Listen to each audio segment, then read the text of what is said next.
Hello, I am Saki, and I am going to show you how to use the Greist Rotary Buttonhole Attachment for a Singer sewing machine, specifically a 201-2 model. That's what I have. I think it works with a whole bunch of other Singer machines, but anyway, this is one of those old-fashioned antique ones that doesn't have like a zigzag stitch and stuff. You need to get separate attachments to do these things, but the attachments are really cool and they work a lot better than the modern machines, which is why I use them. Okay. Before I show you how to use the attachment, I really want to read you an excerpt from the introduction of this instruction book, because it's very beautifully written. The possession of a buttonhole attachment is one luxury which is also an economy, and sewing becomes a fascination, anticipating the simplicity with which buttonholes can now be worked. That's all one sentence. You merely stitch and yet produce the very nicest buttonholes on a great variety of fabrics. There is no skill required, none. Okay. Your attachment furnishes the magic fingers, which produce buttonholes in a fraction of the time it takes to work them by hand. They are more durable and the stitches are more evenly spaced than those made by hand. The buttonhole attachment is practically automatic, since with each bite setting the space is made correctly for all of its 6 settings. No longer necessary to set attachment for stitches to the inch. No longer necessary to set and try the bite. Only one setting that covers 3. Says that in all caps, the last line. It's very important and it's very exciting. Okay, anyway, so now I'm going to show you how to actually use it. Alright, so this is the Greist Buttonhole attachment. It is very large, and it may or may not come with these. You might have to buy them separately, but it has these little inserts that allow you to choose what buttonhole size you want. So I'm going to show you how to change the size. The first thing you're going to do is just turn to style, and it's going to be noisy. It's going to extend or retract this, and you want to move this all the way out. So right there, and then turn it over. There's a little lock tab thingy. Slide it out and then unfold it. And you can pick this out and exchange it for another one. You'll notice it has a larger end. This is for any buttonhole size. And that one goes toward the top.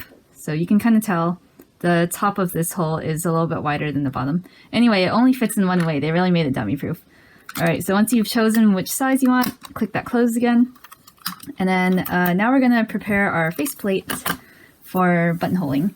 So you're going to take off your normal presser foot and put it somewhere where you won't lose it. And then the first thing you're going to do is attach a different faceplate. This part is going to shield your fabric from the feed dogs, because you don't want the feed dogs to move your fabric forward or in any direction really while you're attaching the buttonhole, because the buttonhole maker is going to move your fabric for you. Okay, so it should come with one of these screws, and that will go in the left hole right here on the Singer machine. So make sure that the nubbies are face down, because you want the nubs to elevate the faceplate off the feed dogs so that there's room for the feed dogs to poke up and down. I mean, it's pretty obvious. If you install it upside down, the screw won't line up with the hole. So they made it really dummy proof. All right. So I'm going to put that screw in there, and then, very important, lower the needle and make sure that it's centered inside this little slit right here. So I'm going to just nudge it a little bit, oops, right there, before screwing it down. And you do want this to be quite snug. So grab a screwdriver and tighten it. All right, there we go.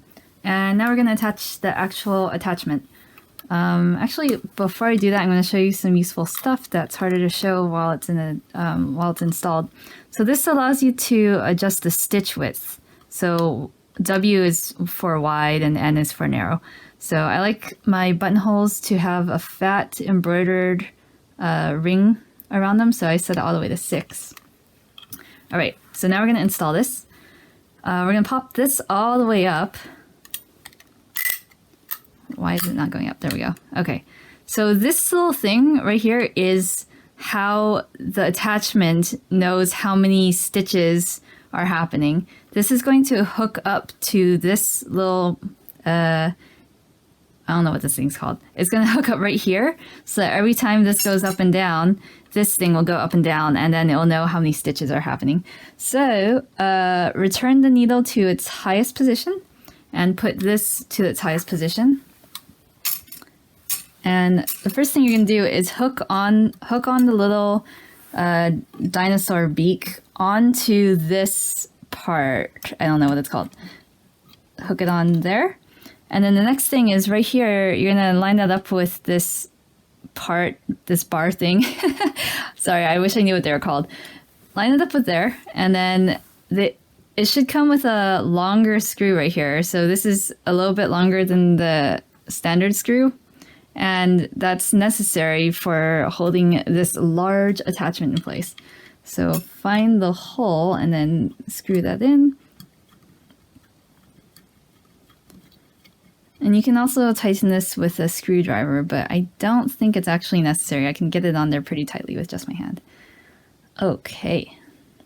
So now, as you can see, whenever this goes up and down, it takes this with it.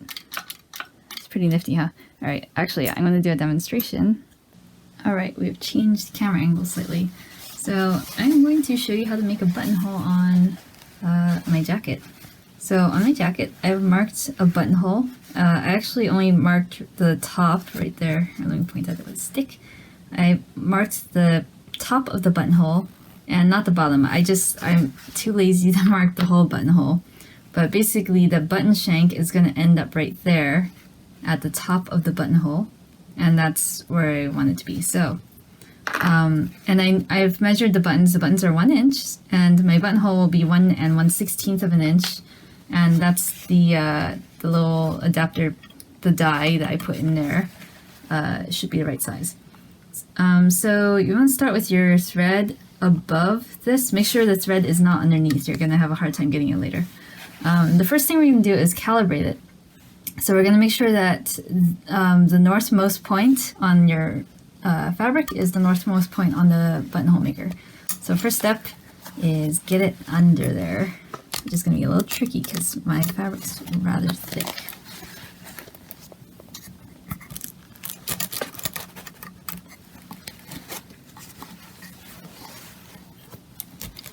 Okay. So now my fabric's in there, and what I'm going to do is with the presser foot up still, that allows me to slide it around. I'm going to stick the needle in the top point. That's the little crosshairs on my buttonhole. And I'm going to, now that we have the top point anchored down right here, don't actually make a stitch, just poke the fabric. Now you're going to use this knob back here. Oops, adjust the camera angle. So you're going to use this little plastic knob to, and then you're going to crank it clockwise to move this thing, this little plate with the measuring lines, and move that to its northmost point. So right there. It's kind of hard to see, but basically, where's my pointy stick? Basically, there's one of these on the other side, kind of hard to see. It's right there. That has to line up with your needle, and then there are 2 measuring lines right there, and you also want that to line up with your needle. So once you've locked that down, you can put the foot down, put the presser foot down, and take out the needle. Make sure you crank it backwards and not forwards because you don't want to actually make a stitch there. The next thing you can do is, so now we've calibrated the buttonhole maker, so now it knows that this is the farthest north point it's going to travel. It's going to know that when it goes around, it's going to turn around at that point. But we don't want to start our buttonhole there because you'll see why in a sec. We're going to start our buttonhole in the middle. So with the presser foot down, crank and the needle up, make sure your needle is up so you don't break it. We're just going to crank it until it's about halfway. So basically where the silver bar ends, that's halfway. So at this point, hold on to that thread. And then go forward stitch and bring up the bobbin thread. Where's it at? There it is. And I'm just going to use my stick to grab it. I'm really paranoid about putting my fingers underneath the needle. So bring up that lower thread. And here we are. That's why I said you have to have the thread above this little plate, because you won't be able to do this otherwise. Okay, now, and this is why we start in the middle, you can see. What I'm going to do is hand stitch a few, and we're going to try, it's going to do a little zigzag pattern. And what we're going to do is hide these two threads inside that zigzag. So now it's going to the left, and what I'm going to do is pull the threads to the right so that it catches, it's on the outside of the two little threads. And then I'm going to swing it to the left. There we go. And now they've been gathered. Now you see that they sit close together. So we're just going to continue hand stitching a few more before I turn it to automatic mode. And that's why we wanted to start in the middle instead of at the end of the buttonhole, so that we can have a straightaway to get this started. Okay, I'm going to use the pedal.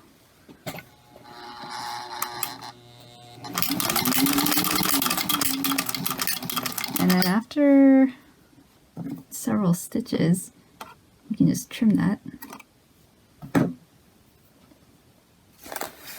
And continue. And it's very important to not push the fabric, don't guide it in. This is doing all of the guiding, the steering. So just let it do its job. Sit back and relax, well, you know, and push the pedal.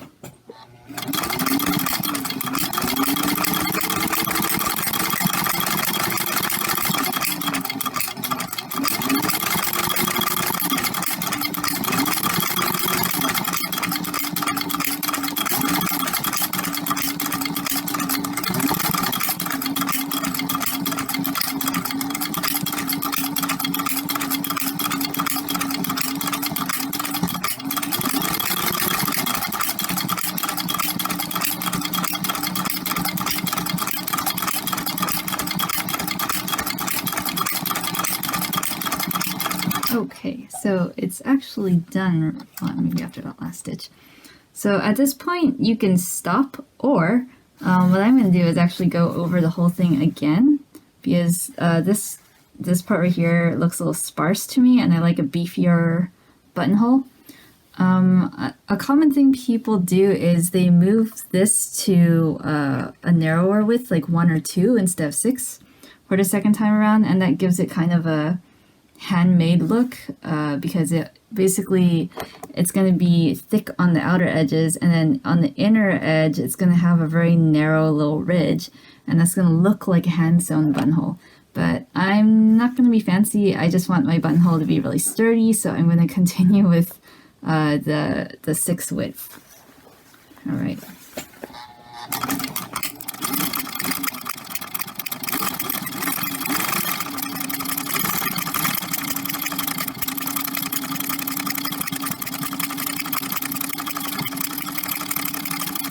And we are done. So at this point you can actually just cut the thread if you want. So raise the presser foot.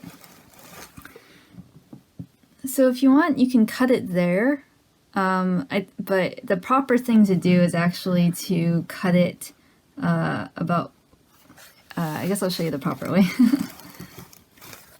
So let's see, get the 2 more inches here. Okay.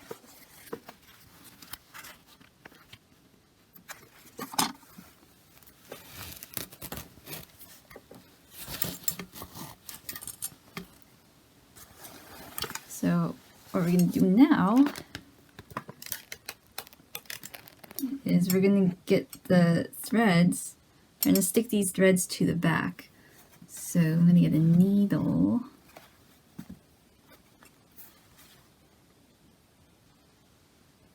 Okay, I got it. So we're just going to, oops, did I leave myself enough of a tail? Stick that to the back.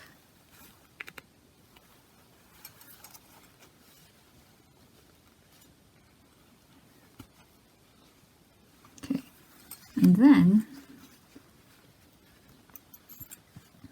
I should use shorter needle. What you're going to do is, just like how we started it, we're just going to hide that in here.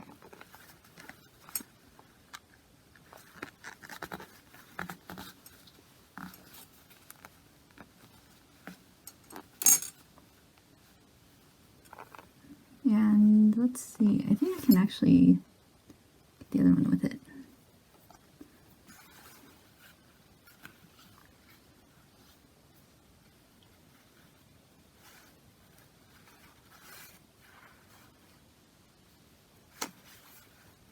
So I just threaded this into the other one's loop so that it will pull both through. Or not. Oh dear. Well, in theory, you can pull both of them through. I think I might go back. Nah, whatever. I'm gonna get the needle and thread. No, I'm just gonna leave this one. Okay. Cool. Okay. So that's it. That's the buttonhole. And I'm gonna cut it later. But that is how this works. Okay, well that's the end of the tutorial. So hope you enjoyed that and learned something about buttonhole making. And yeah, make some buttonholes. I'm about to make so many buttonholes. I just made this jacket, and it's gonna need a lot of buttonholes and buttons. So yeah, I'm really excited. Anyway, for more tutorials like this one and other tutorials unlike this one, subscribe to my channel. Okay, bye.